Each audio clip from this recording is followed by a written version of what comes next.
Ja, goedemorgen ook aan onze eerste sofa-gasten hier vanochtend. Therese Kuchle, good morning, Swedish journalist for the Svenska Dagbladet, stationed here in Brussels. Where were you when these shootings took place? I was home. I'm not interested in football, but I knew some of my colleagues were watching the game, and I got a phone call from my newspaper, and I immediately put on my jacket to run down town and do my job. No, because I was told to wait for the security analysis to be done, and this is the security experts we have for teams posted in Ukraine, reporting on the war, or teams posted in the Middle East right now. So it was an incredibly weird situation. Said, stay at home. And they told me to stay at home. I went downtown for a little while, but went back home. It wasn't worth going closer. Yeah. And how did it feel? Because it immediately became clear that he really targeted Swedish supporters, that it was all about being a Swedish person. How did that fell for you when you heard that? Well, it was incredible. I think one of the biggest impacts of these events for everyone in Sweden, and also maybe for Belgium, they're two similarly small countries with not many conflicts in the world, is the self-image. Like, who would target a Swede? Who would target a Belgian in the world? Well, I have to be careful now walking around. I don't walk around with the Swedish flag, but for instance, I'm involved in the scouting movement, and we have Swedish little kids who meet Swedish scouts, and they have, of course, the little Swedish flag on their skirts. And is that something to avoid now? Well, that's what we're wondering. Can we meet together, 40 little children with Swedish flags on? Can the Swedish church here put up a Christmas concert with posters, you know, Swedish Christmas concert? We don't know. We're looking to see what the, you know, security experts will tell us, what the embassy will tell us, what the Belgian, you know, security Because what you're saying, it kind of resonates with also your Prime Minister said. He said, Sweden is weighed down by the greatest security threat since World War II. Is that actually also your sentiment? We've been a neutral country forever. We just applied to NATO last year. So Sweden has always been one of those 4 or 5 countries in the world, Switzerland, New Zealand, Iceland, whatever. It has always been neutral, always been the mediator. There's a self-image of being very neutral and not criticised where we go. And since just, I'd say, a couple of months, that image has changed a lot. Was this something maybe waiting to happen, seeing the commotions with the burning of Qurans in the country? Yes, definitely. There were already attacks on Swedish diplomatic postings in the Middle East, in the parts of the Muslim world. And I know for a fact, for instance, that the Swedish church here in Brussels already took their Swedish flag down months ago, not because of what happened this week, but months ago, because of the security situation and on demand from both the Sweden Foreign Ministry and the Belgian Foreign Ministry. Yeah.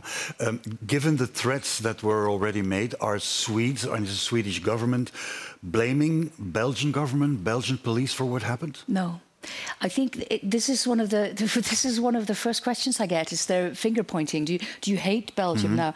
I'd have to say, on the contrary, the Swedish Prime Minister, when he came here Thursday, was very clear on saying that, you know, we believe that Swedes who live here or who come here are in very capable hands. This is unfortunately a country with experience in handling, for instance, how to evacuate a football stadium. It's sad in itself to see how professionally you evacuated a football stadium. We have that experience, unfortunately. You yourself, you witnessed the attacks in 2016. Huh? Yes, I was at Zaventem when the bombs went off, actually. And sadly, I have to say, you know, paradoxically, it's sad how well that situation was handled in terms of, you know, evacuating the airport without causing any panic, you know, very professionally guiding people on where to go and help them find hotels. I spoke to people in the football stadium Monday who told me that the first thing that happened was that they were taken downstairs to some kind of basement area where the Belgian, I don't know, functionaire at the stadium immediately started taking down name, number, which hotel are you in, how would you like to get home, do you think you need an expert, do you need a psychologist, do you need... It's such a sad thing to compliment on, I think. You say we're not finger-pointing. That's not the sentiment we have. Of course, your Prime Minister was here on Thursday. That was before our Minister of Justice had to resign.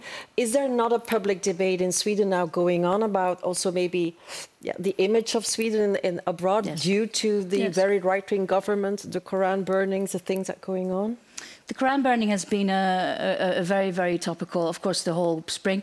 I mean, our government is not a far right-wing government, but it's a government that has been criticised for being highly depending on a, what you sometimes refer to a far-right party.